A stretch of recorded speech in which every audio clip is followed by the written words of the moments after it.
Here, I want to share a bit about the cultural shock in the classroom. I worked in China's education training sector for almost 10 years, but being a student in a small postgraduate seminar here feels completely different.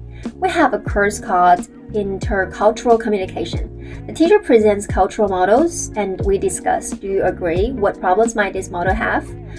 Students from all over the world share their experiences with cultural shock. Putting the contents aside, the first shock was feeling my limited vocabulary and perspective.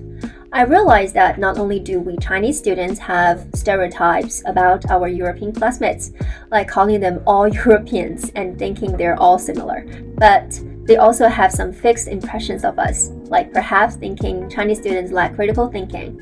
I'd admit Chinese student is hardworking and sometimes anxious, but I believe most of this stems from the language barrier. If we were fluent, every Chinese student in my class could absolutely open up their thinking and engage in brilliant critical discussions.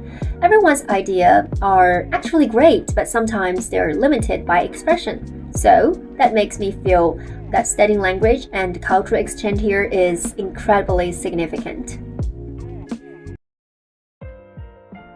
Well, the second shock is about the importance of proactive expression. I've observed that many Chinese students, including myself, are more accustomed to listening first and speaking only after others have finished or when invited to contribute.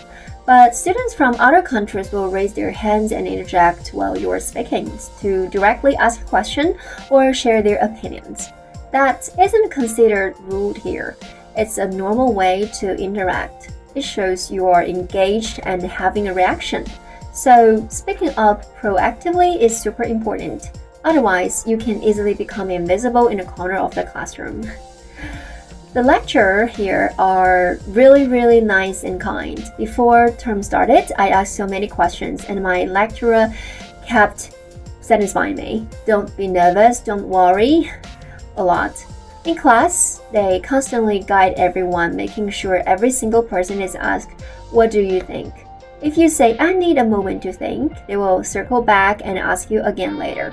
The whole class waits patiently, offering encouraging eye contact and body language as you speak, as if saying, I'm listening, just speak bravely. Well, so the overall feeling is that the academic atmosphere is very open and full of goodwill. No matter how unconfident you are with the language, if you are there to speak, everyone is willing to understand you. They might even wonder if it's their own understanding that is lacking. I think this is the real significance of studying applied linguistics, to find the ways to enhance mutual understanding and build connections between people.